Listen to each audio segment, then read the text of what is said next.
Olá, participantes do primeiro Congresso de Agroflorestas do Futuro. Primeiro eu queria agradecer aí os organizadores pelo convite de poder participar, passar um pouco da experiência que eu tenho nessa área de sistemas agroflorestais, inserindo a questão da madeira nobre dentro dos sistemas, das espécies florestais aí que tem potencial madeireiro. Eu sou Eduardo Ciriello, sou engenheiro agrônomo, mestre em ciências florestais na área de propagação, melhoramento genético. Trabalho já há 12 anos dentro do setor de madeiras novas através da Tropical Flora, reflorestadora, a empresa que iniciou os trabalhos em 2003, plantando guanandi e outras espécies madeireiras, né, como jequitibá rosa, outras espécies. E aqui eu vou apresentar um pouco, vou passar um pouco dos slides, ficou um pouco corrido, eu queria fazer alguns vídeos no campo também, mas vou passar um pouco, bastante imagem sobre as espécies, as informações que eu acho pertinente estar passando para os ouvintes aí, participantes do congresso, que tem bastante interesse. Eu acho que os sistemas agroflorestais, apesar deles já serem antigos, né, em vários tipos de cultura, em outros países tem bastante práticas. Aqui no Brasil, eu acho que o mais comum é o cacau, né? O cacau com floresta, que é as cabrucas. Nas outras regiões ele ainda é bastante novo. Nas escolas de agronomia, agroecologia, florestal, já é um tema aí de pelo menos há uns 20 anos vem sendo trabalhado, mas o grande público em geral continua sendo uma inovação, e eu acho que é um caminho para o futuro da agricultura como um todo, modelos alternativos para a produção de alimentos, produções de madeira, produções de produtos agrícolas em geral. Então eu espero poder contribuir com um pouco de informação que nós possuímos. Nosso foco principal ainda é o reflorestamento propriamente dito, ou seja, trabalhar com plantio de florestas exclusivamente, com diversas espécies, muitas vezes consorciando as espécies entre si. Mas desde 2006, 2007, nós iniciamos experimentos e alguns talhões produtivos das áreas da Tropical Flora com café, depois com pupunha, que são esses sistemas de agrofloresta, visando aí a antecipação de receita, um fluxo de caixa mais interessante, contrapondo ao longo prazo da floresta, que às vezes ele demora muito para se tornar, ter receitas anuais. Então, pensando nessas condições de trazer fluxo de caixa para sistemas florestais, né, de florestamento, é importante. E vou mostrar alguns pontos que eu enxergo como entraves, pontos específicos que a gente precisa estar levantando a questão e apresentando como começar, pontos que você deve se perguntar antes de iniciar um processo. Eu vejo muito que os sistemas agroflorestais são muito utilizados em pequenas propriedades, muitas vezes para conhecimento do próprio produtor, para uma autossubsistência, um autoconhecimento. Isso é muito importante. São formas de produzir alimentos de uma maneira mais natural, de uma maneira sem defensivos.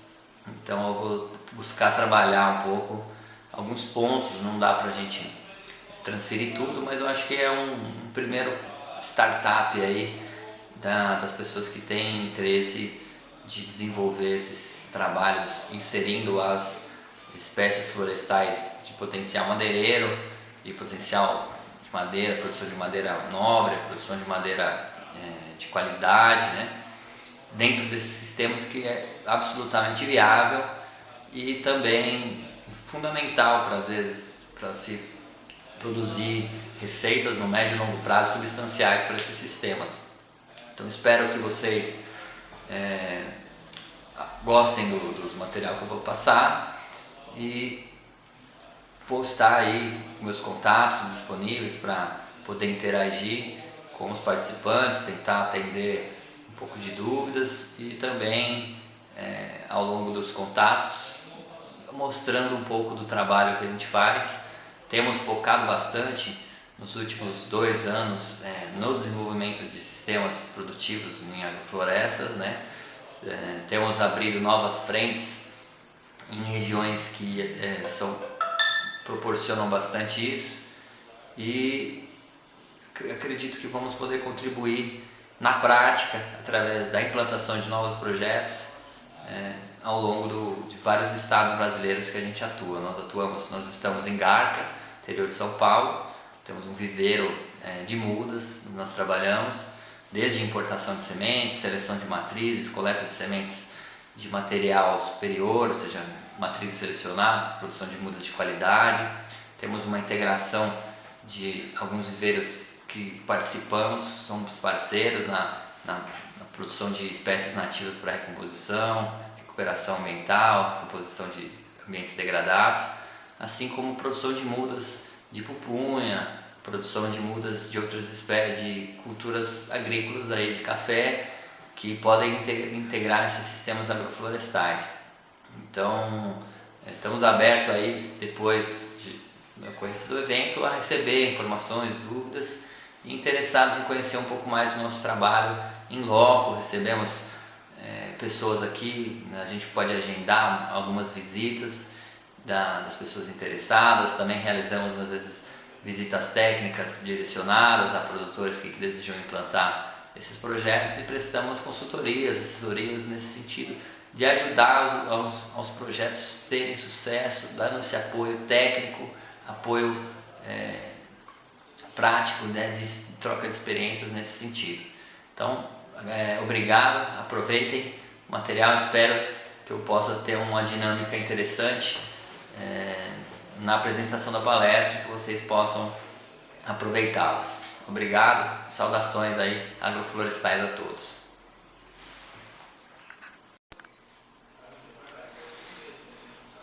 Bom pessoal, aqui então vou partir para essa segunda parte, apresentando aqui um pouco os slides que eu preparei para vocês, né, com algumas informações aí pertinentes ao tema. Então, o tema seria então madeiras nobres e sistemas agroflorestais,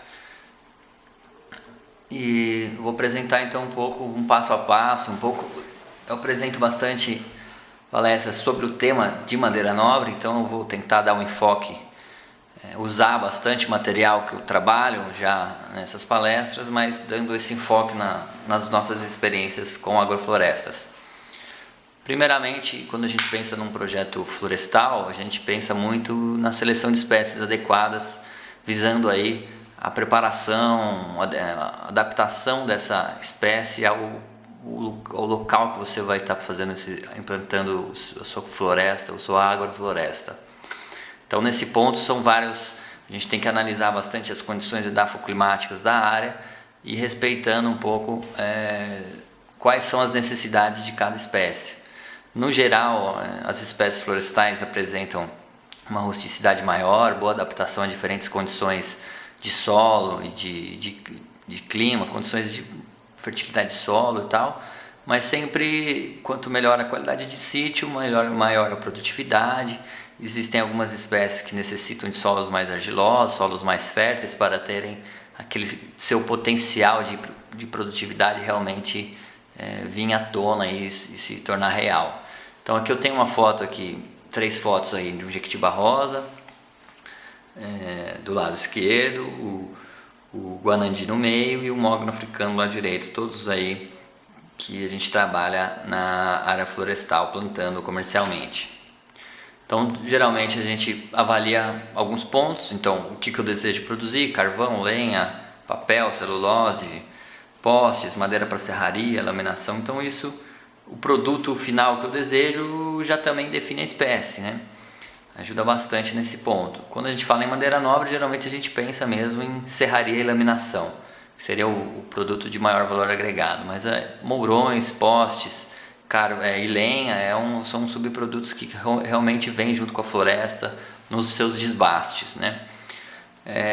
A gente tem que sempre pensar nas características silviculturais da espécie, se ela tem problemas problemas graves com doenças e pragas, né? Isso às vezes inviabiliza. a produção, disponibilidade de mudas de qualidade, ou seja, de material bom, de boa diversidade genética do material, mudas com padrão, mudas bem rustificadas, né? A muda é um primeiro passo para qualquer cultura, seja uma cultura agrícola, um pomar de frutas, e tanto nas espécies florestais. Então é importante, a muda é 50% do sucesso do projeto, às vezes até mais, é uma muda de qualidade. E fazer as analogias climáticas, vendo as condições locais, temperaturas médias, altitude, pluviosidade. Então todas essas condições são importantes de fazer essa analogia para identificar qual é a condição da minha área antes de começar a selecionar as espécies. Exigências específicas, né, de espécies, por exemplo, a teca, ela é bem exigente em áreas mais argilosas, né, não que ela não vá em áreas mais arenosas, mas o potencial dela acaba sendo reduzido nesse ponto, então ela vai ter uma produtividade um pouco menor. O cedro australiano também, ele acaba tendo uma necessidade maior de argila, de fertilidade, mas são espécies que já têm aí alguns materiais melhorados. Então as outras, os mognos já têm umas condições, aceitam condições mais adversas, de fertilidades menores, né? Solos mais arenosos, e então você tem que avaliar essas condições, fazer uma análise de solo da área, entender bastante quais são as condições do sítio que você está plantando. E também as características da madeira. Às vezes você deseja uma madeira mais avermelhada, uma madeira mais dura, uma madeira mais resistente a áreas externas. Então isso vai direcionando também qual a espécie que você vai estar escolhendo para o seu plantio, tá? Sempre evitar áreas muito frias, né? A gente está falando de espécies de madeira nobre, praticamente quase todas de climas tropicais, né? Então quando você cai para áreas de climas mais frios, como Paraná, Santa Catarina, Rio Grande do Sul, que tem muita gente que deseja plantar lá, acaba tendo umas limitações nessas condições de espécies. Evitar regiões que chovam menos que 1000 milímetros anuais. Então, para condições de semiáridos, aí existem espécies específicas para isso, né? No caso o Caia senegalense, o mogno africano, que ele é bem resistente nesse ponto. Então você começa a ficar mais limitado nesse ponto, tá? Procurar solos de propriedades físicas mais adequadas, com fertilidade média e alta, bem drenados, profundo, né? Então essas são condições ideais para qualquer cultura. Então às vezes você quer plantar um cacau, você quer terra boa, né? Quando você vai plantar pupunha, às vezes ela já é mais exigente em outros pontos, café. Então tudo isso importa bastante, né? Lógico que você pode ir construindo esse solo com o tempo, mas inicialmente, se você tiver uma condição melhor, você vai ter uma condição de produtividade maior, acelera o seu processo, né? Terrenos muito inclinados já causam vários problemas, né? De produtividade, mão de obra, mas não são inviáveis, mas isso acaba encarecendo às vezes um pouco o sistema, pode agir negativamente na madeira e tal. E evitar altitudes muito superiores a 1000 metros, que aí também você já começa a ter uma mudança de biomas, você já começa a ter outras condições climáticas aí que às vezes limitam um pouco, diminuem um pouco a produtividade, não que limite a sua produção, mas pode reduzir sua produtividade. Bom, aqui algumas espécies exóticas aí, né? A teca como a principal das espécies exóticas mais plantadas no mundo. A cássia é uma espécie que também vem sendo plantada, não necessariamente tem dado muito certo em alguns casos, mas ela tem suas particularidades. Os mognos africanos, né? Caia evorense, senegalense, santoteca, então são espécies que têm se destacado muito nos últimos 5 anos. Já fazem 10 anos que nós trabalhamos com essas espécies, elas têm se adaptado bem a diversas condições. E o cedro australiano também, que já tem trabalhos aí de 12, 15 anos aí no país, com bastantes experiências positivas, outras nem tanto, então por isso que a questão de seleção de sítio é muito importante. E outras aqui do lado direito, que são espécies mais são exóticas, menos conhecidas no país, mas que têm um potencial fantástico, aí as terminálias, né? Ou seja, espécies tem várias, né? A gente pode ficar 1 hora falando delas, né? Mas é um pouco o que eu gosto de apresentar. Espécies nativas, então, existem pelo menos umas 40, 50 espécies nativas sendo trabalhadas, né, com potencial, né? Poucas delas dessa lista, por exemplo, a gente conseguiu trabalhar ainda a nível comercial numa escala razoável, mas aqui temos o guanandi, o jequitibá rosa, uma espécie de potencial muito bom, o louro pardo, né? A corda tricotoma, assim como outras cordas, os freijós também são interessantes. Então, a questão das nativas nós precisamos trabalhar com elas. Tem muito trabalho bom para ser com elas, mas ela exige algumas questões ambientais, legislação. Vai exigir um pouco mais de papelada, burocracia, registros, regularização. Então isso acaba afugentando um pouco e gerando maiores dificuldades para os produtores rurais. Então, basicamente, os produtores vão sempre precisar de uma assessoria técnica nesse ponto. Então precisa ser feito o cadastro de plantio de nativas, a regularização da área em termos de cadastro ambiental rural, o CAR, a reserva legal. Isso aí vai ter que estar sempre ok para você estar trabalhando e operar o sistema DOF do IBAMA, né, que é o Cadastro Técnico Federal, e aí lá dentro vão ser gerados seus créditos madeireiros para você gerar a DOF, né, que seria o documento de origem florestal, para você acompanhar as notas fiscais na hora que você vai comercializar. Para quem planta para consumo interno dentro da propriedade, não vai comercializar, isso já é um pouco facilitado, tá? Você pode cortar, consumir, porque você não vai gerar nota fiscal, não vai transportar isso, né? Então acaba tendo facilidades para uso próprio. Então depende da escala, mas geralmente a gente planta pensando em vender. Então esse é um ponto importante. Sistemas de plantio. Então você sempre vai fazer algumas perguntas para começar. Surgem muitas dúvidas para o produtor que quer começar. O que eu planto? Como que eu planto? Com o que eu consolo? Quais as culturas que eu escolho? Os espaçamentos, né? E depois, principalmente, um ponto importante para quem vai trabalhar nisso a nível comercial é os mercados que eu vou atingir. Se eu vou produzir frutas, onde eu vou vender isso? Vai ser numa feira? Vai ser no mercado? Qual que é a escala que eu tenho que produzir para conseguir acessar diferentes mercados, né? Então isso é importante na concepção do projeto, tá? Então às vezes é mais difícil para fora da porteira do que para dentro, né? Às vezes o produtor dentro do sítio ele consegue produzir diversos produtos bem, com boa qualidade, e às vezes os mercados estão distantes, ele está com pouco acesso. Aí existem várias outras formas que vêm surgindo com sucesso, que são as cooperativas, as redes de contatos, redes de agroflorestas, que o pessoal acaba se ajudando, montando cestas de produtos, né? Tentando fazer alternativas de comercialização para esses produtos diferenciados.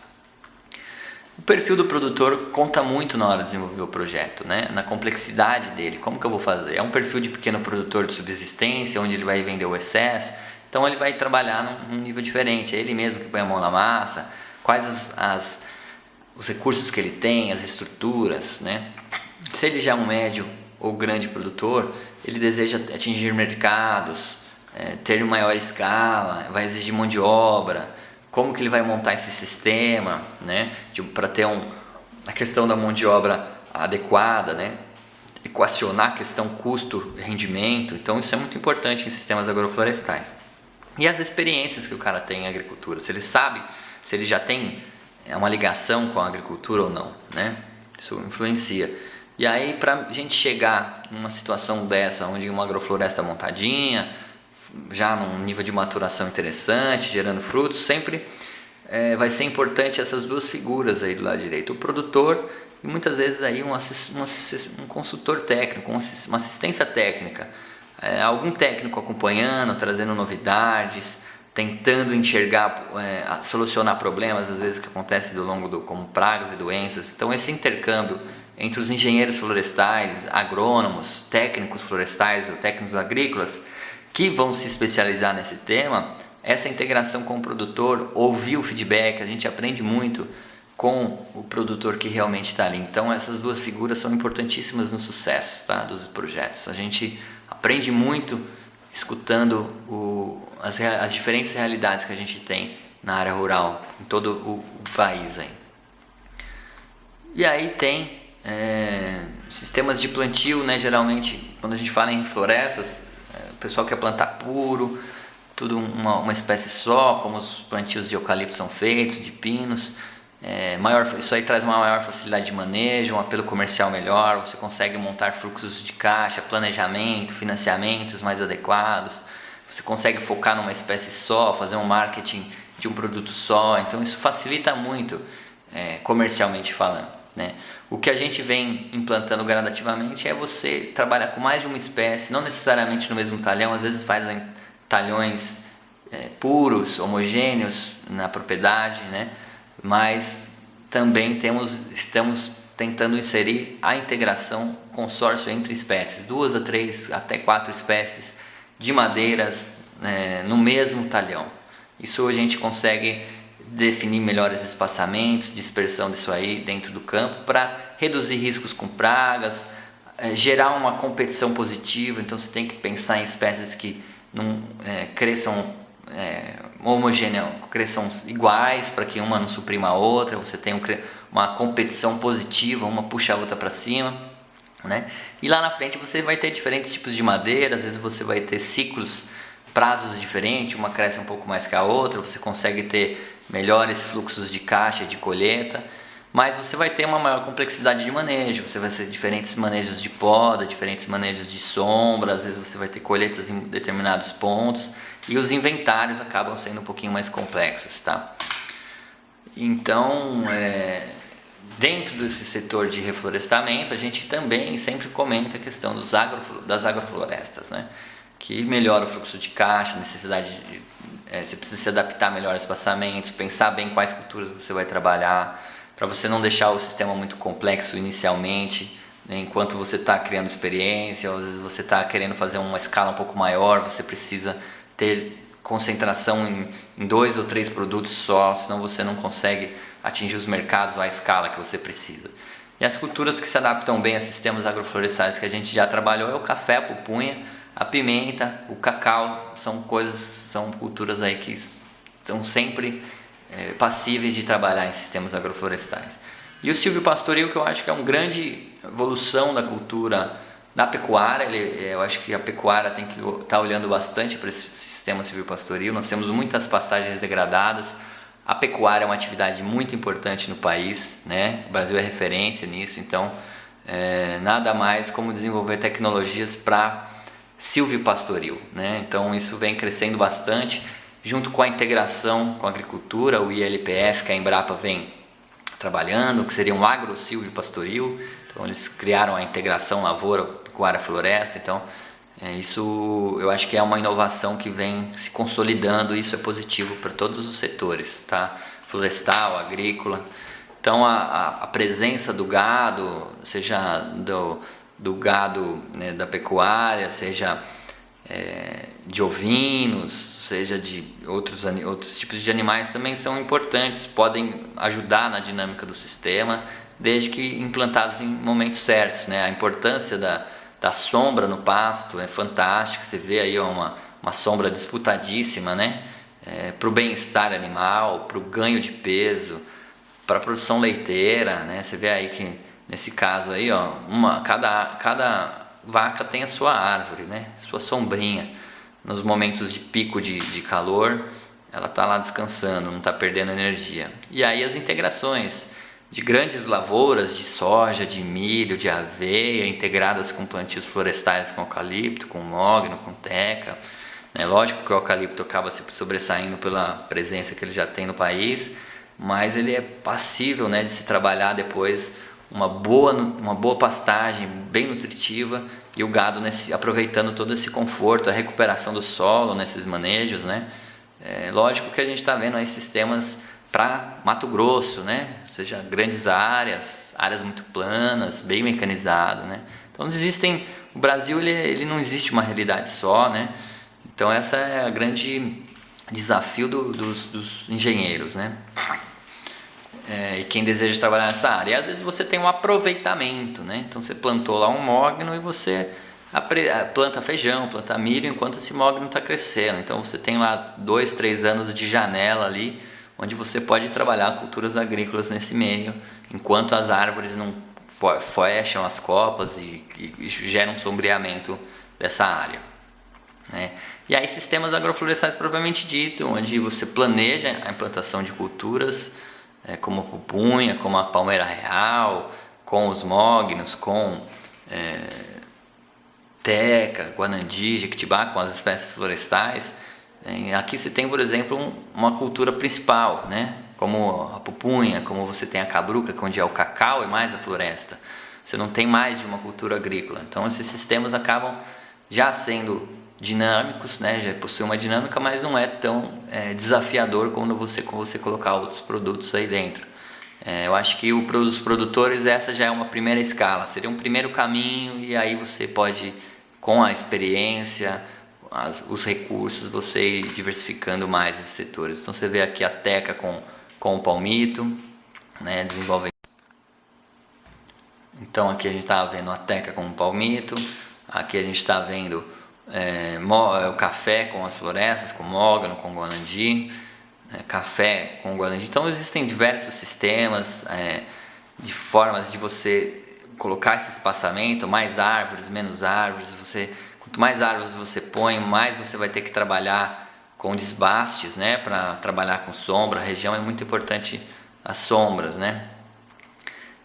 Bom, e aí pensando, eu fiz alguns tópicos aqui pensando nos pontos agroflorestais, né. Então, pensando em sistemas agroflorestais como uma meta, a gente pensa lá primeiro no perfil do produtor, vai definir o seu projeto no início. Vai ser mecanizado, quantas espécies eu vou trabalhar, quantas culturas agrícolas eu vou trabalhar, né? Geralmente quanto maior o projeto, médio, grande produtor, menos culturas você pode trabalhar às vezes no início, para não complexizar tanto, trabalhar mais mecanizado. Então o nível de conhecimento do produtor é muito importante, né? O nível técnico, quanto que ele conhece da técnica da agricultura, da floresta, a seu conhecimento prático. Às vezes ele não tem aquele conhecimento técnico, mas ele tem uma sensibilidade muito grande, ele tem prática muito forte, o conhecimento prático dele às vezes é superior a qualquer técnico. E a parte filosófica, que muitas vezes o pessoal trabalha agrofloresta, trabalha agriculturas orgânicas e tal, mas para ter um autoconhecimento, crescer, produzir produtos mais naturais para sua família, ter esse contato com a natureza, né? Muitas pessoas saem da cidade, é um contato importante com a terra, com a agricultura. Isso traz muito a parte filosófica da antroposofia, o papel do homem na terra, né? Então isso também às vezes é um outro assunto importante que às vezes leva a pessoa a fazer agroflorestas por causa dessa linha também de pensamento. O tamanho da propriedade, então, como eu já falei, e os objetivos, é comercial ou é subsistência? Isso é muito importante, tá? Os modelos que o pessoal vai usar, no nível de intensidade de manejo que ele vai trabalhar, quantas espécies ele vai trabalhar, isso vai muito desse objetivo principal aí, tá? A gente sempre trabalha no mercado, a gente está no mercado, a gente trabalha muito a questão comercial, né? Se a gente está trazendo uma agrofloresta para um meio agrícola, o produtor ele precisa se sustentar, ele pode ter produtos para se alimentar, mas ele precisa do recurso financeiro, né? Então o apelo comercial ele também é importante para a sustentabilidade do sistema. Então é isso que tem que ser bem definido na hora de montar o projeto, né? A região da propriedade, então o bioma, quanto mais tropical e úmido você tem, melhores opções você tem, né? Então se está num semiárido, você tem um solo pobre, você começa a ter limitações. Então tudo isso define muito o manejo que você vai trabalhar, as espécies que você vai trabalhar, se restringem bastante a essas regiões e o bioma que você está inserido. Características da propriedade também, aí você começa a olhar para dentro, qual é a característica de solo que eu tenho, o relevo, é muito ondulado, é muito quebrado, né? O meu solo como é que está essas condições, as estruturas, o acesso a estradas, a estruturas físicas, casas, propriedades, se eu tenho condição de ter um funcionário, se não vai ter, se tem estruturas para alojamento, né? Se eu moro lá ou não. Então tudo isso define também o nível de intensidade de manejo que você vai pôr na área, né? Então o nível, quanto mais mecanizável, melhor, né? Pensando no nível comercial, né? Hoje a gente tem uma limitação de mão de obra muito grande no campo, né? Então isso é importante se pensar. E sistemas com visão comercial de escalas maiores vão ser dependentes da questão da mão de obra. Então a mecanização é fundamental, né, a esse trabalho. daí as culturas agrícolas regionais. Eu estou numa região que planta café, nossa região de Garça planta muito café. Então eu trabalhar com a cultura do café me facilita muito acesso a material, a mudas de boa qualidade, diferentes cultivares de muda, mão de obra qualificada que já está acostumada a trabalhar com café. Tem um monte de gente que compra e vende café na cidade. Você tem às vezes máquinas, né, de secagem e benefício para alugar, você não precisa ter às vezes estrutura fixa, né, os beneficiamentos pós-colheita, então isso facilita, né? Você tem que analisar às vezes uma cultura regional e que aceite às vezes a agrofloresta. O café ele é uma cultura que aguenta até 50% de sombra, então isso ela já é de uma cultura de subbosque, então são coisas que às vezes ajudam nessa integração. Definir uma cultura principal, então às vezes você define o café como uma cultura principal que vai te gerar 50%, 60% das suas receitas daquele sistema, né? A madeira vai vir lá na frente, né? Mas no longo prazo, e às vezes você consegue inserir outras culturas ali no curto prazo que vai te complementar essas rendas, né? Porque assim, querendo ou não, quando você monta um sistema agroflorestal, você impõe outras espécies, a sua produtividade de café às vezes ela tende a ser menor, né? Cai um pouco, mas por outro lado você usa menos insumos, você gasta menos com ela, o custo melhora, mas sempre você precisa encontrar esse equilíbrio, né? É difícil você às vezes chegar a esse equilíbrio, você precisa estar manejando intensamente sempre, manejo de sombra, de fertilidade, de insumos que às vezes você vai ter que trabalhar, né? Então esses pontos que definem a produtividade do sistema agroflorestal. O manejo intenso ele é importante. Iniciar, e a ideia é sempre, o que eu sempre tento passar como experiência é trabalhar com sistemas mais simples inicialmente, integrando menos culturas agrícolas e espécies florestais, né? E aí sim, gradativamente, com a melhoria do ambiente onde você está, você vai começar a gerar mais matéria orgânica, começa a ter mais sensibilidade de como o sistema está se desenvolvendo e você consegue e começar a diversificar um pouco esse sistema, ou montar sistemas diferentes. Você monta um talhão com 2, 3 espécies, você monta um outro talhão com outras espécies, né? Não necessariamente tudo num lugar, mas às vezes setorizado em talhões, né? E aí vai da filosofia e forma de trabalhar de cada um. E a mão de obra no sistema agroflorestal ela é intensa, né? Então é muito serviço braçal, muita poda, né? Muito manejo, muita colheita. Então dependendo da cultura, você consegue mecanizar as colheitas, dependendo da cultura, não. Então você tem ali um ganho social versus viabilidade econômica, né? Depende do perfil do produtor e empreendedor, eu pus aí. O produtor não deixa de ser um empreendedor, né? Então o custo da mão de obra já é muito, muito forte. Você tem uma baixa, digamos assim, os melhores trabalhadores rurais hoje são os mais antigos, os mais jovens estão saindo do campo, não estão desejando ficar no campo, a grande parte da região. Então você tem um problema social aí vindo para a área rural, então a agrofloresta pode trazer essa turma de volta, esses jovens para o campo, né? Então isso eu acho que é um ponto, é um gargalo aí na questão dos sistemas agroflorestais a níveis comerciais, de média escala para cima, né? E é uma qualificação contínua, então a pessoa começa a pegar experiência, você está sempre tendo que qualificar, sempre vendo uma coisa nova e sempre aprendendo, né? Isso que eu acho que é o desafio, é a parte desafiadora, interessante do agrofloresta. Então, esse é um ponto chave. Outros pontos, financiamento, né? Para começar um sistema, você vai tirar da onde esse recurso? Às vezes você quer financiar, então você tem baixo conhecimento dos bancos. Os bancos não financiam SAFs assim de uma maneira simples, né? Você tem alguns programas como agricultura de baixo carbono que seriam ideais para isso, mas às vezes as carências não liberam, às vezes o conhecimento das culturas, a técnica que você está desenvolvendo não é conhecida, né? Não é consolidada, isso trava o seu financiamento. Então às vezes você tem que fazer uma adaptação, falar, vou tirar um financiamento para café, mas eu vou plantar esse café num sistema diferente, mas a produtividade do café vai me garantir pagar esse financiamento. Então eu acho que é a necessidade de desenvolver informações técnicas e científicas para embasar esse financiamento para atividade específica, para SAFs, né?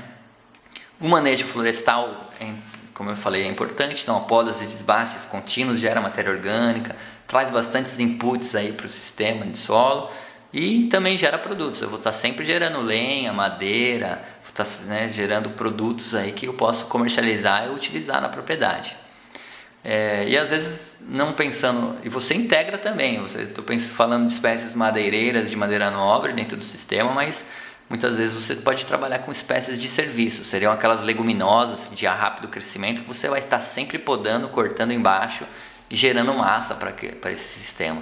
Então a gente gera uma sombra em determinado momento, gera matéria orgânica e fixa nitrogênios. Então a gente costuma chamar isso no pessoal que trabalha com café sombreado na América Central, conhece, mistura as espécies de serviço com as espécies madeireiras.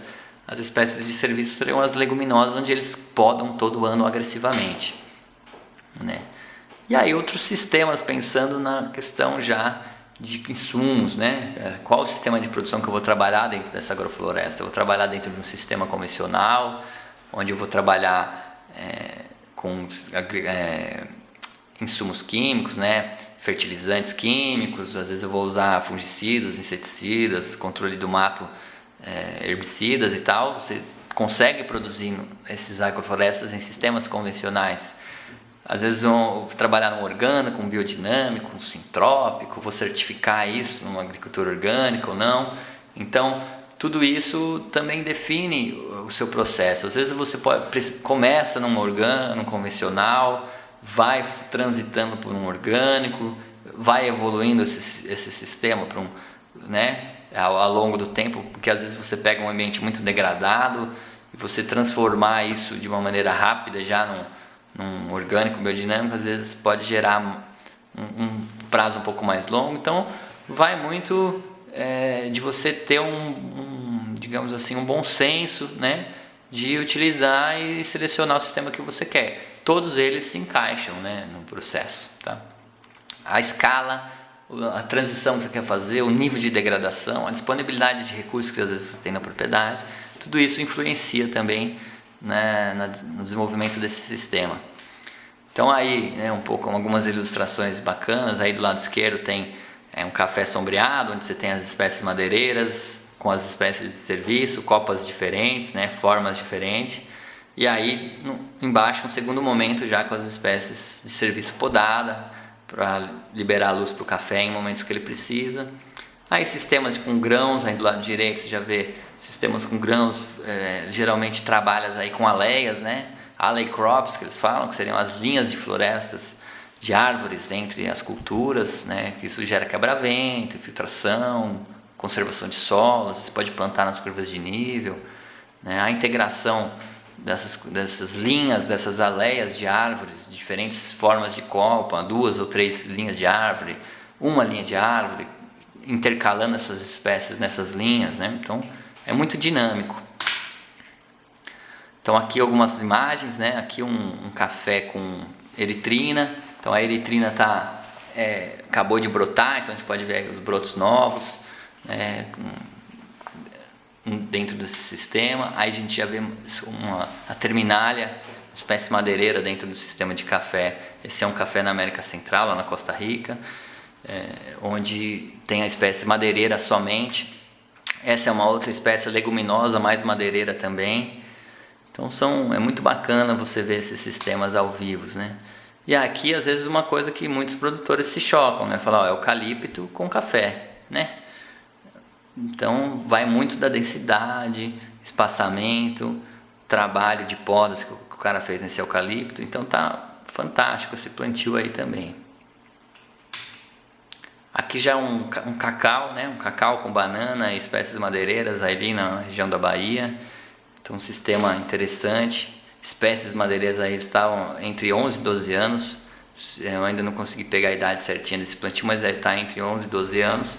Aí um louro pardo, né? Fantástico, um rendimento, um crescimento fantástico. Nesse sistema tinha cacau, banana, as espécies madeireiras eram mogno, o louro pardo e a teca, e seringueiras também. Então fica um sistema bacana, eles foram bem podados, bem conduzidos, né? E aí é uma questão importante nos sistemas agroflorestais, principalmente para as espécies madeireiras. Aí você trabalhar bem a poda adequada, você podar a árvore da maneira correta, usando as ferramentas corretas, fazendo cortes limpos, não podando excessivamente as copas, né? Você tem diferentes fisiologias de crescimento, estruturas de copas diferentes entre as espécies, cada espécie tem uma forma de podar mais adequada. Evitar a poda mal feita, você pode facão, você não se poda a árvore com facão, tá? É uma coisa que pode danificar, não cicatriza, pode gerar uma podridão de tronco. Então as espécies madeireiras, pelo menos, trabalhar com a poda limpa, né? E se podar mal feito, é melhor não podar, né? Aí você gera uma floresta totalmente cheia de feridas, né? Começa a ter problemas de fitossanitários, aí complicado.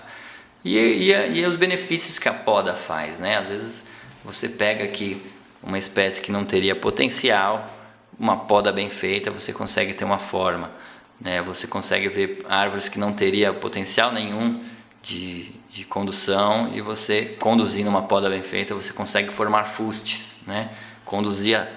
Evitar tortuosidades, né? Então a poda, ela é presente no silvicultor. Um silvicultor que se preze sabe manejar a poda adequadamente, né? E aí diferentes copas, né? Aqui um louro pardo, um guanandi, um outro louro pardo. Então você vê estruturas de copa totalmente diferentes. Aqui um mogno, linheiro, com a copinha bem em cima. Então são coisas interessantes de se observar, né? A fisiologia, as estruturas de cada espécie. O manejo de desbaste. Então, geralmente, quando a gente planta florestas para madeira, a gente adensa, a gente planta de 800 a 1.600 plantas por hectare, para estimular sombreamento rápido, né? Competição de mato embaixo, e também ela tem uma competição por luz, ganhar crescimento em altura, soltar menos galhos, e aí sim a gente realizar os desbastes para você ter o volume em pequenas toras, né? E você vai selecionando o seu material, você começa a ter melhores árvores no final, então você gera volumes comerciais ao longo do processo, aumenta o incremento diamétrico nas árvores que vão ficar, você vai deixando melhoria de qualidade do produto final, ciclos nutrientes do sistema. Então, dentro do sistema agroflorestal, você pode trabalhar e falar, não vou ver de eu trabalhar com 100 árvores, eu vou entrar com 300 e vou tirar 200 ao longo do ciclo. A hora que ela me gerar um problema de sombra excessiva, eu colho ela, né? Então, eu acho que são formas diferentes de se trabalhar dentro desses sistemas. E o que sai no desbaste? Saem as árvores bifurcadas, as árvores tortas, as árvores suprimidas, né? Então, você acaba melhorando a qualidade significativa dentro da sua floresta, né?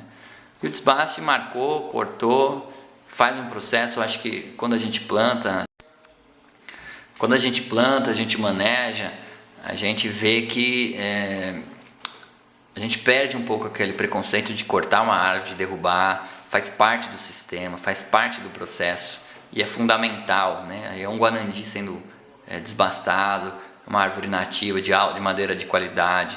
Então esses desbastes geram produtos aí que podem ser beneficiados, gerar produtos de maior valor agregado, né? Aqui a gente está trabalhando com torinhas para construção de cabanas, pode gerar cercas, né? Fazer diversos trabalhos aí interessantes, e aí vai do nível de empreendedorismo do produtor, né? Então acho que é bacana isso. Aí desafios, né? Então manejo de pragas e doenças, né? Surgem pragas ao longo do processo, às vezes elas são pontuais, às vezes elas são crônicas. Precisa-se ter uma ideia de, né, identificação precisa dessa praga, pensar quais controles eu vou utilizar, se vai ser um controle natural, se vai ser um controle químico, se vai ser... Às vezes um controle químico ele é pontual, você fala, não vou usar um químico, mas você fez uma pulverização e você controla aquele problema pontualmente, ele não volta a aparecer, ou às vezes ele demora demais para começar a gerar um problema. Às vezes no começo da cultura a árvore é pequena, depois quando ela fica grande ele não tem mais aquele problema. Então aí brocas, cancro, né? Então isso acontece, né? Bastante né, nas áreas florestais e dentro dos sistemas eles também vão ocorrer, inclusive nas culturas agrícolas, né? Então, esse manejo, espaçamento, desafios, a parte de pragas e doenças, principalmente na hora de você selecionar um sistema convencional, um orgânico, um sintrópico, whatever, qualquer um que você for selecionar, você vai ter que se preparar para esses tipos de problemas. Os desafios da nutrição, os conhecimentos da espécie ainda são poucos, aqui você vê mudas, né, com nutrições diferentes, fizemos já diversos trabalhos com guanandi, isso dá resultado, como identificar essas deficiências, então tem muito trabalho científico para fazer ainda, específico para cada espécie, como que eu sei qual que é a diferença de qual que é a dose de fósforo, a dose de nitrogênio que eu tenho que usar às vezes, quais adubos que eu preciso trabalhar, qual o balanço que ele precisa, né? As características da madeira depois, né? Como que é essa madeira comparada às madeiras nativas, né?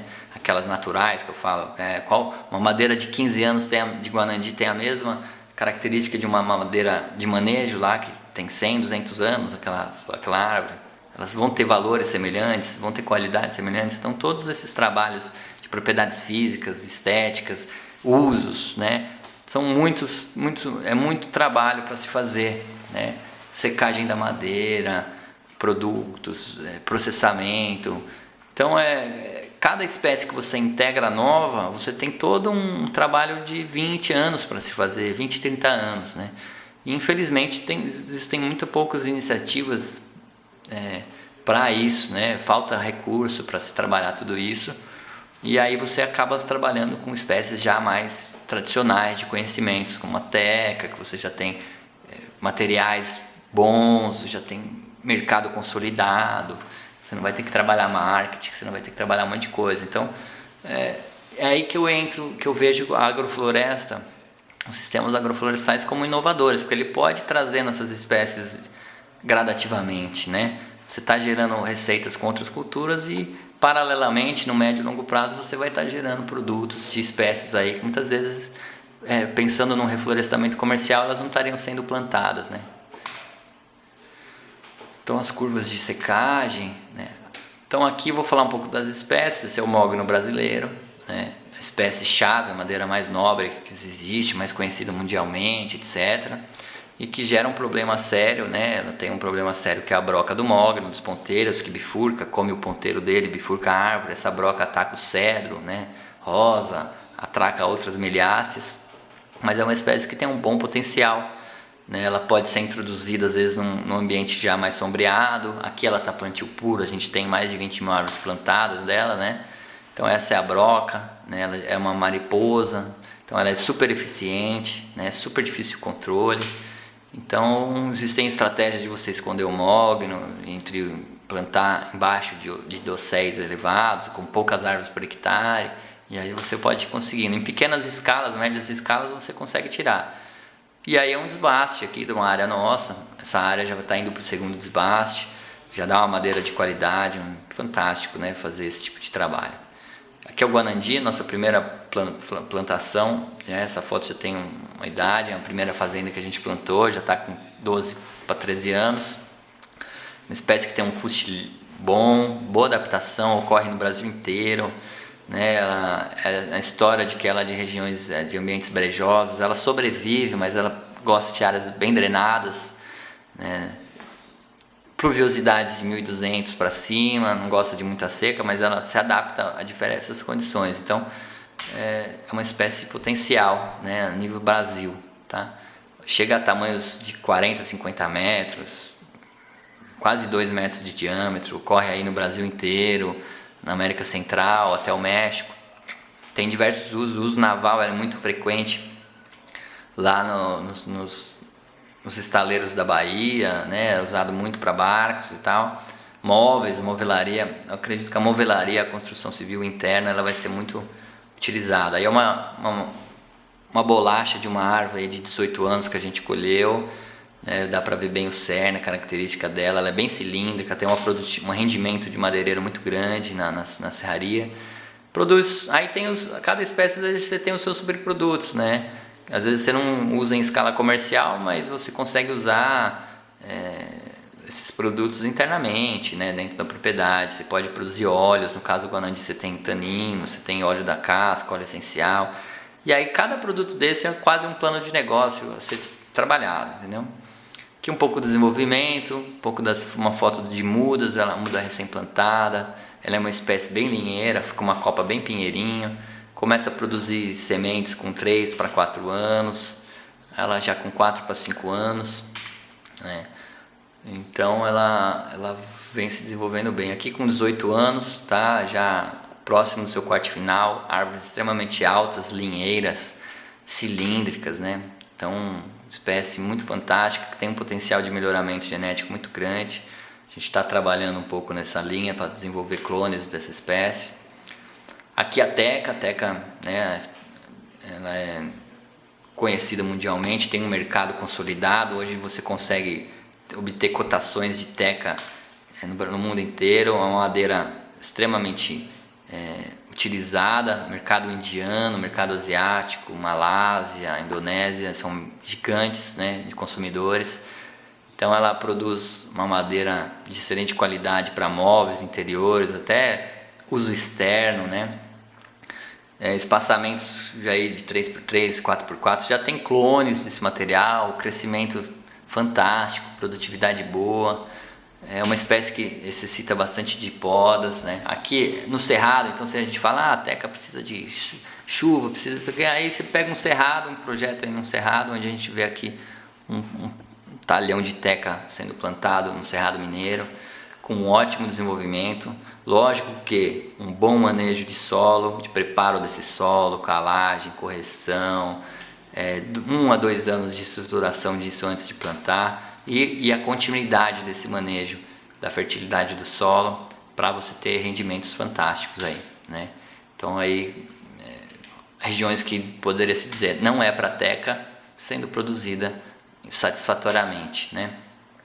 E aí as diferenças, né? Você tem aí um plantio de semente comparado a um plantio clonal, então você já começa a ter ganhos assim fantásticos de produtividade, crescimento, homogeneidade. Então, com você trabalhar às vezes com material melhorado dentro de sistemas agroflorestais, te facilita muito na hora de definir espaçamento. Você consegue manejar muito melhor a sua sombra, você tem um padrão de crescimento mais homogêneo, sua floresta, você consegue manejar melhor a sua agrofloresta, né? Então você vê aí, é um padrão diferente, né, na questão. E o melhoramento, né? Você consegue, através de melhoramento, pegar uma teca que é tropical, você olhar a variedade 3 aí sendo plantada quase num semiárido, né? Condições de clima muito quente, baixa umidade. Então o melhoramento te proporciona muito isso. E o melhoramento florestal, ele é longo prazo, né? Então a gente começa hoje e vai levar 20, 30 anos para chegar num resultado adequado. Aqui o Caiá senegalense, mogno africano, esse é o mais rústico, então a gente tem indicado muito para regiões mais áridas. A gente tem um cliente que plantou em um lugar que chove 700, 800 milímetros, ele está com um crescimento satisfatório, está indo bem, se adaptou, né? Ele vai em áreas mais úmidas, a gente acredita que até 1400, 1500 milímetros ele vai muito bem. Regiões muito úmidas, aí pode começar a ter algum problema, excesso de ramificação. É uma árvore que precisa bastante de poda nos primeiros 4 anos, depois você consegue conduzir bem, cresce bem, é super rústico e dá para trabalhar dentro de sistemas agroflorestais bacana, precisa conduzir bastante as questões de galhos, né? E melhoramentos, nós estamos trabalhando em alguns processos de seleção de matrizes para você ter menos galhos nessa espécie, você conseguir ter indivíduos assim, retos e linheiros, em maior proporção. Todo esse material que a gente trabalha do senegalense são sementes importadas com alta variabilidade genética, para que a gente possa consolidar as primeiras populações dessa espécie no país e assim ter material para fazer um programa de melhoramento sólido, né? E aqui alguns desbastes que a gente fez, então você vê aí as maneiras de desbaste, nós conseguimos aí diâmetros pequenos e fizemos alguns beneficiamentos, né? Dá para se começar a pensar em madeira já com 7, 8, 10 anos, né? Aqui alguns plantios clonais lá na Austrália, um país que está na frente nessa espécie, eles têm 15 mil hectares já plantado dessa espécie lá região bem árida, né, as tecnologias clonais. Então isso é o caminho que nós temos trabalhado bastante para conseguir melhorar as produtividades e adaptação da espécie. Então vocês estão vendo bastante coisa, esses plantios puros. Então você vê aqui Vale do Paraíba, região montanhosa, não tem como irrigar, não tem como dar manejo, é tudo no braço, e a espécie se adaptando bem, né? Você vê muito íngreme, né? E a espécie não morre, muito rústica, e isso está evoluindo. Essa floresta hoje já tem 5 anos, né? Como ela já está, 4 anos, 4 para 5 anos, vamos entrar no desbaste, o produtor aí feliz da vida, e ele diversificando. Então você vê um talhão de mogno, um talhãozinho de jequitibá, e as áreas piores repletas de eucalipto, né? São áreas muito ruins, e o gado já voltando a transitar em todos esses talhões, né? Então é um desafio grande essas áreas não mecanizadas. Aqui o Ivorensis é uma espécie bem mais tropical, né? Ou seja, de áreas mais úmidas. Ela tem uma casca mais fina, ela é mais suscetível um pouco à doença, mas ela tem uma forma melhor, solta menos galhos, né? A gente adensa ela também para melhorar a forma, que depois de uns 3º, 4º ano ela começa às vezes a ter uma tortuosidade, mas dentro de sistemas agroflorestais é bacana, porque ela tem uma copa pequena, ela demora para fazer muita sombra, então ela fica alta, né? Então para um sistema agroflorestal é bem bacana. O pessoal planta muito ela com pimenta lá no Pará, então espaçamento 6x6 e tal, então vai bacana. Aqui os problemas principais dela, o cancro, ocorre muito em todo o Brasil, ele ocorre, às vezes integrados aí a alguns outros insetos secundários aí que entra e começa a gerar algumas broquinhas. As madeiras já estão sendo estudadas, já são utilizadas a nível mundial, muito boa qualidade, potencial de uso de matéria-prima, principalmente móveis, revestimentos faqueados aí, mas os internos, porque é uma madeira de densidade 0,5, e aí ela não tem tanta durabilidade e resistência para áreas externas, construções e tal. Aqui um dos meus preferidos, o Jequitibá rosa, uma espécie fantástica, de bom crescimento, uma espécie que vive milênios aí, chega a viver 2, 3 mil anos. Ela tem um crescimento bom, é retilíneo, poucas pragas, tá? Ocorre em boa parte do país, né? Aqui é um plantio no Horto de Bauru, a coleta de semente dela é complicada, você tem que colher no pé. Então é uma espécie que hoje a dificuldade que a gente tem é de produção em larga escala de mudas, tá?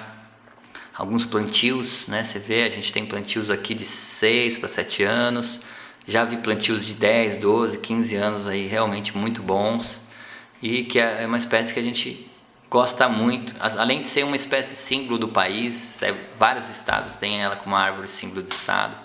Então é uma espécie que realmente é um resgate, já que ela está muito ameaçada, né? De extinção inclusive aí. Aqui uma espécie aí com 15 a 16 anos, é muito bacana.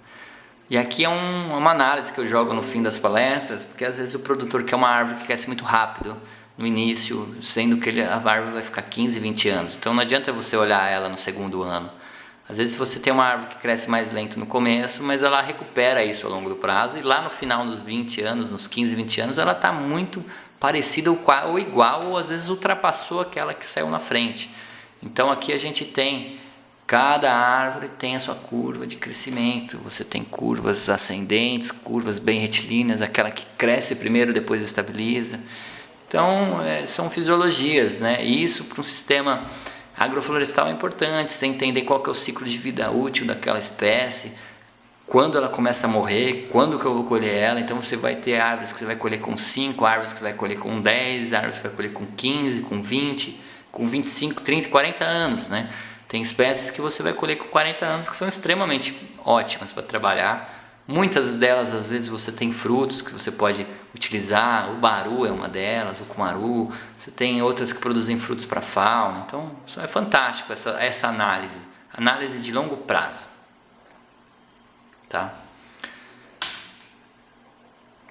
Bom, pensando em mercado... Bom, entrando na parte final e pensando aí na questão do mercado madeireiro, tá? O que a gente tem de desafio? A escassez de valores de referência, né? Então você tem, hoje, por exemplo, você que está plantando jequitibá, mas poucas vezes não tem mais jequitibá no mercado. Banandi também não tem no mercado, você não sabe qual que é a base de preço que você vai poder utilizar. Então inserir novas espécies no mercado, sendo que ela foi utilizada lá atrás. Características físicas e estéticas das espécies influenciam muito no preço, no produto. Às vezes você precisa de uma escala maior para atingir determinadas indústrias que vão consumir aquilo. Às vezes ele quer uma continuidade, eu quero 100 metros cúbicos por mês. E você não vai ter, às vezes, aquela demanda. Então, isso às vezes são desafios que a gente encontra. A padronização da matéria-prima, você ter um volume bom daquela espécie, daquele tipo de madeira, é bom para a indústria, ela quer isso, né? Então as indústrias estão parando de usar a espécie nativa usando o eucalipto, porque ela tem padronização de produto, padronização de tora, mesma espécie, continuidade no fornecimento. Então isso é o bom do plantio. As florestas plantadas são melhores que as nativas por causa disso. A gente consegue conservar a madeira, a floresta nativa em pé e fornecer melhores produtos para as indústrias, né? E a indústria depois consegue fornecer melhores produtos para os consumidores, né? Você consegue ordenar melhor o setor madeireiro, ou seja, você consegue trabalhar só com madeira renovável de plantios, né? Então é bacana. E os desafios da viabilidade econômica, né? As taxas de retorno, taxa de retorno, longo prazo, como calcular isso no início para você ter uma previsão segura. Muita gente especula com isso, põe taxas de retorno altíssimas, altos rendimentos por hectare, sem usar o conservadorismo. Nós somos bem realistas, né?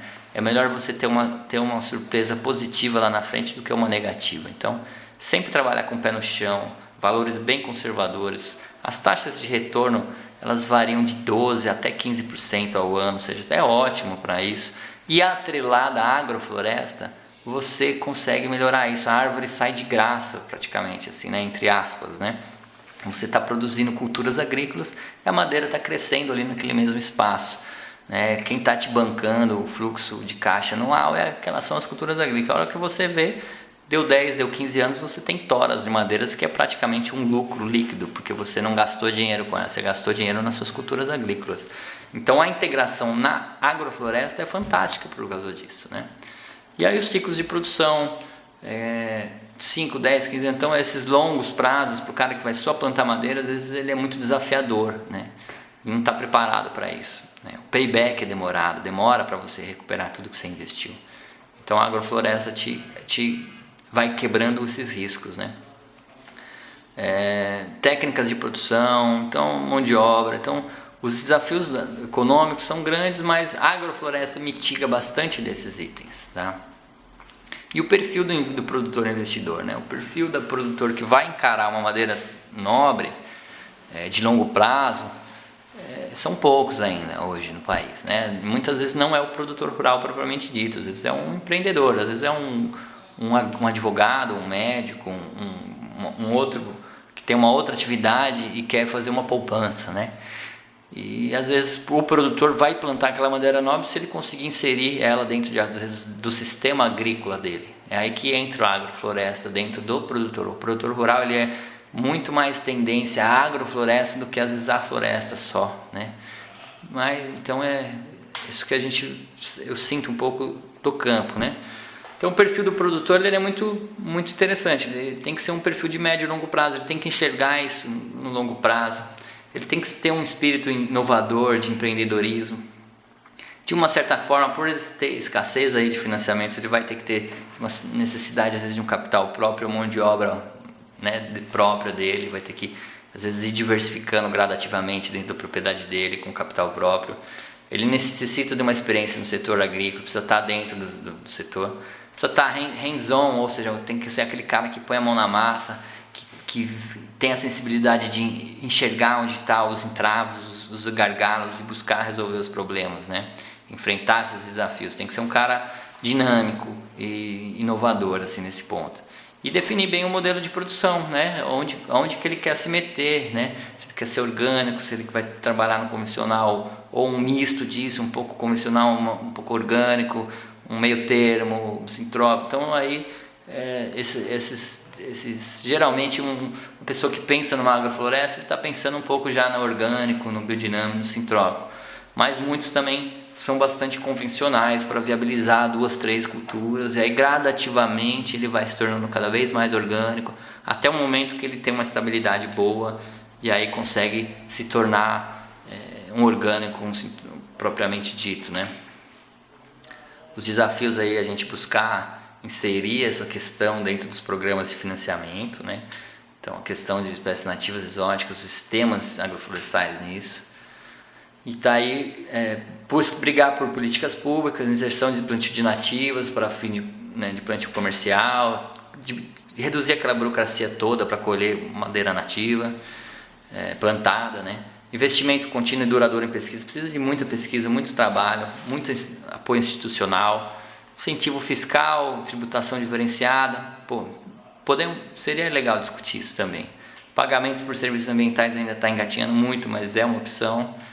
E investir na divulgação dessas técnicas agroflorestais para os diferentes biomas do país e reticências aí, muitos outros desafios, mas eu acho que esses são pontos que eu achei interessante de divulgar. E plantar árvores é um complemento para a vida, qualquer coisa, cada um vai poder completar essa frase da maneira que mais enxerga nessa ação, tá? Seja dentro na sua área comercial, na sua área profissional, na sua área de lazer ou na sua área de contemplação. Então eu acho que fica essa mensagem para vocês. Obrigado aí, espero que não tenha sido muito cansativa e que vocês tenham um bom evento. Aí estão meus contatos, né? O pessoal da organização também vai disponibilizar, acredito, uma lista aí dos palestrantes para todos. Fico à disposição para conversar com vocês que tiver interesse de entender um pouco mais, de agendar alguma visita nessa área. Essa área que vocês estão vendo aqui nessa foto é uma agrofloresta de madeiras nobres com pupunha, então ela está fantástica. Estamos entrando com manejo forte nela e é uma vista linda aí quando a gente sobe na caixa d'água e vê que a gente conseguiu mudar a paisagem realmente das propriedades da Tropical Flora. Temos muitos desafios aí pela frente e espero contar com o apoio de vocês aí nesse setor, que todos que possam estar participando do evento possam plantar a semente da agrofloresta, do cultivo de florestas integrados, de espécies nativas, madeiras nobres, né? Inserir isso na cultura, na área rural brasileira e são missões de vida, tá? São coisas que a gente leva por longo tempo, a gente começa e não tem fim, né? E aí um bom evento para todos, obrigado, saudações agroflorestais para todos.